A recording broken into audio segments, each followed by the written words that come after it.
Solomon begins his reign over Israel, and God grants the humble king wisdom that makes him famous worldwide. On the Bible Brief.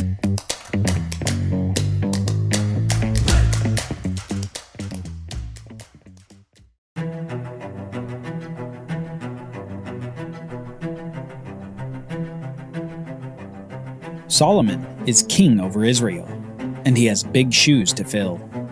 The biggest. After the Davidic covenant was made known throughout Israel, the descendants of David became the focus of the nation. It was on David's line that the nation rested their hopes. From among David's family would come the great Messiah, the anointed one that the nation had been waiting for ever since the beginning of the nation with Abraham. Even before that, the world had been waiting for this Messiah ever since Adam and Eve in the garden.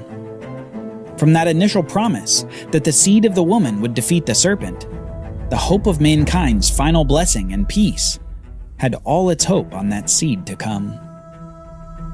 David had been the closest person to realization of the promise that the world and that the nation had ever seen.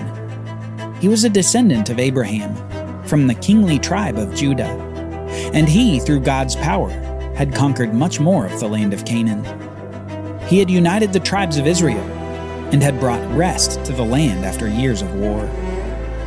David had shown what blessing in the land was like, and he had continued in obedience to God, despite some significant detours along the way. David had faith in Yahweh, and as king, he led the nation in a righteous direction.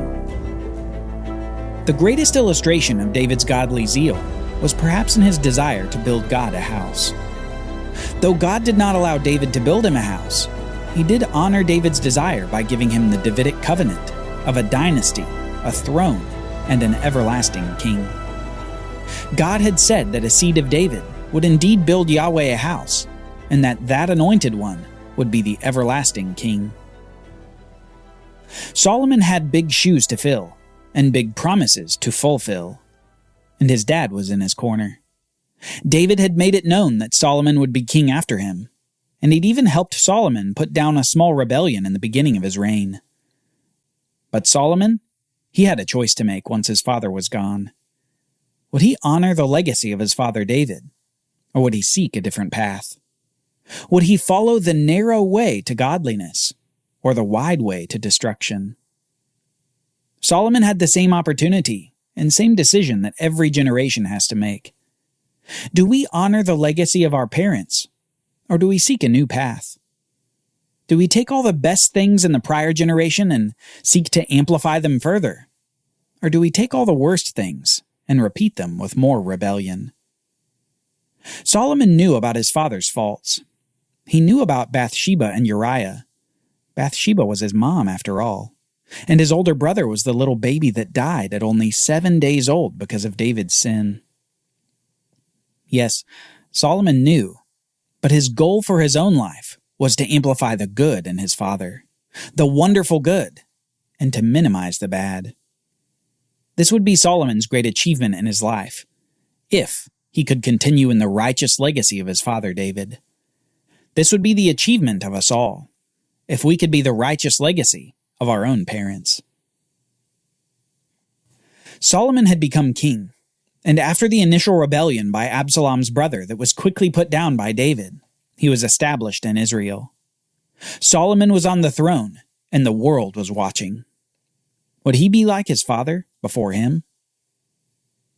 We read this in 1 Kings chapter 3, starting in verse 3. Solomon loved Yahweh, walking in the statutes of David his father. Only he sacrificed and made offerings at the high places, because there was no temple yet built for the Lord. And the king went to Gibeon to sacrifice there, for that was the great high place. Solomon used to offer 1,000 burnt offerings on that altar. At Gibeon the Lord appeared to Solomon in a dream by night, and God said, "Ask what I shall give you." And Solomon said, "You have shown great and steadfast love to your servant David my father, because he walked before you in faithfulness and righteousness, and in uprightness of heart toward you. And you have kept for him this great and steadfast love, and have given him a son to sit on his throne this day. And now, O Yahweh my God, You have made your servant king in place of David my father, although I am but a little child. I do not know how to go out or come in, and your servant is in the midst of your people whom you have chosen, a great people, too many to be numbered or counted for multitude. Give your servant, therefore, an understanding mind to govern your people, that I may discern between good and evil. For who is able to govern this, your great people? Solomon is off to a wonderful start. He loves God, and he walks as his father David had walked before God, and he seeks to honor Yahweh by making sacrifices to him. It's there that Solomon has his first encounter with God, as God appears to him in a dream. God asks a question that perhaps everyone wishes that God would ask them too. God essentially says, "Ask me for anything and I'll give it to you." But Solomon doesn't ask for what we might ask for. He doesn't ask for riches or victory or fame. Instead, Solomon simply asks God to help him lead the people. He asks for wisdom to discern between good and evil so that he can properly govern the people of Israel. He shows his tender and humble heart. And we see God's reply next. It pleased the Lord that Solomon had asked this. And God said to him, "Because you have asked this, and have not asked for yourself long life or riches or the life of your enemies, but have asked for yourself understanding to discern what is right, behold, I now do according to your word. Behold, I give you a wise and discerning mind, so that none like you has been before you, and none like you shall arise after you. I give you also what you have not asked, both riches and honor, so that no other king shall compare with you all your days. And if you walk in my ways, keeping my statutes and my commandments as your father David walked, then I will lengthen your days." And Solomon awoke, and behold, it was a dream. Then he came to Jerusalem and stood before the ark of the covenant of the Lord, and offered up burnt offerings and peace offerings, and made a feast for all his servants.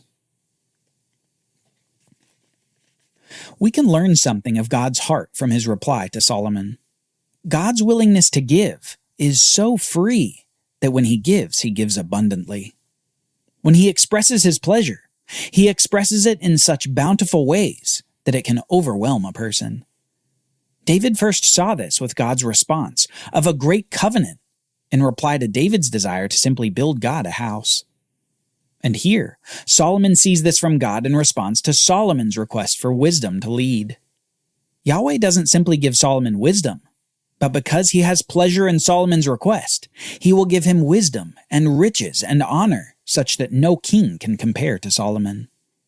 The Lord even offers Solomon long life in return for continued obedience. All of this from Solomon's humble request for wisdom.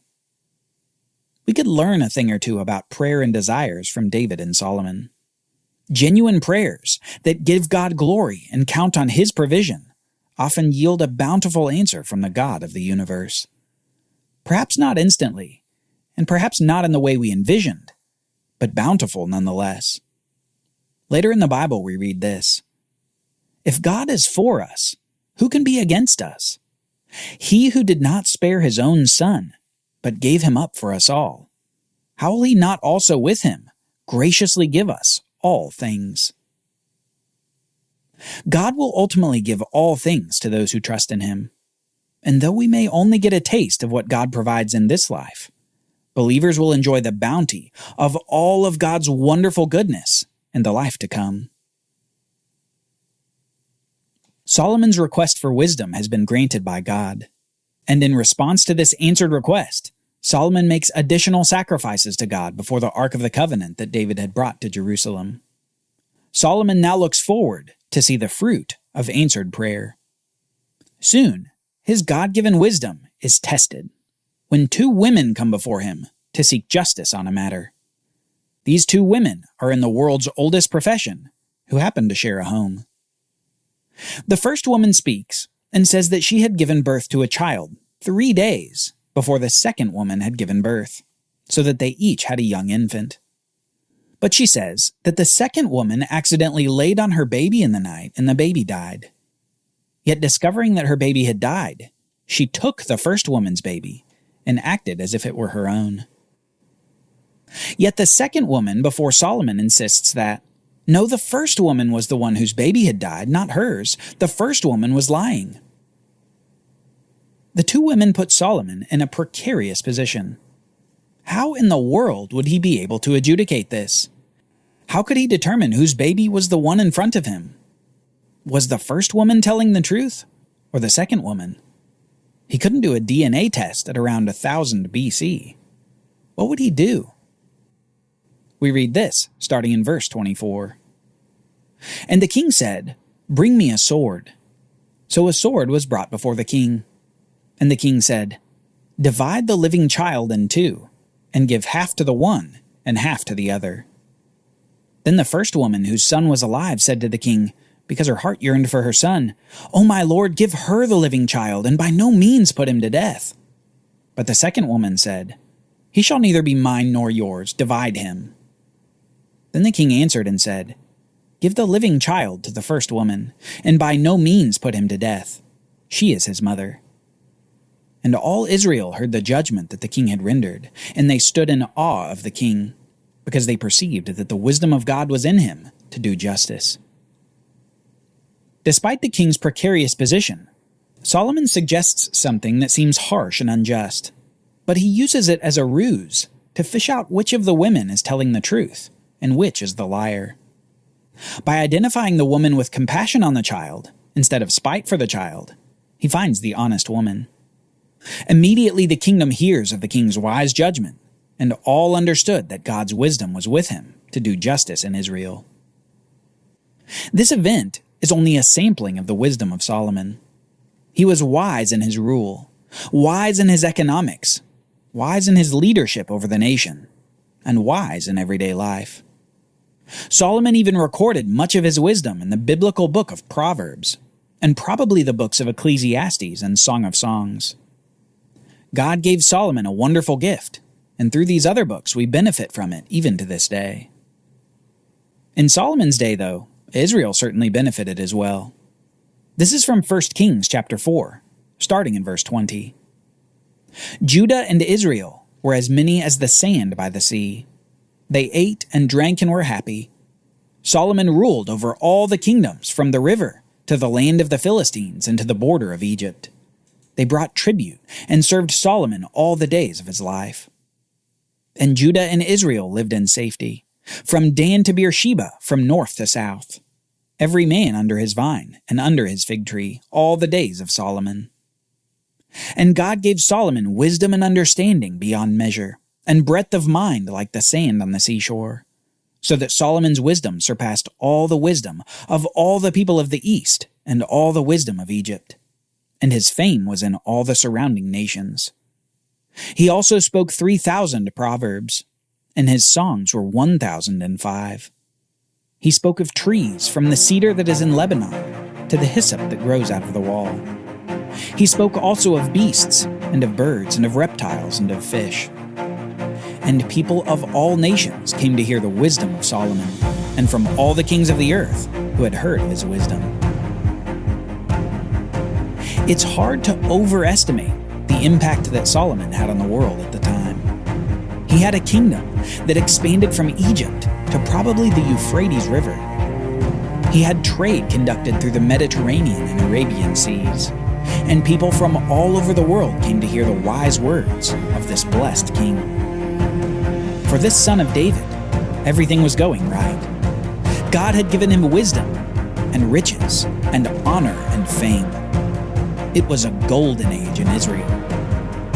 Solomon was fulfilling his father's legacy. He humbly asked God for wisdom to lead the people, and he began to lead them in a godly way. Just as David had prayed for him, Solomon was a good king over Israel. But he still did have one major task of his father's. The task his father had only prepared, but couldn't begin. God's house was still a plan, but Solomon would soon break ground to make the great temple of God.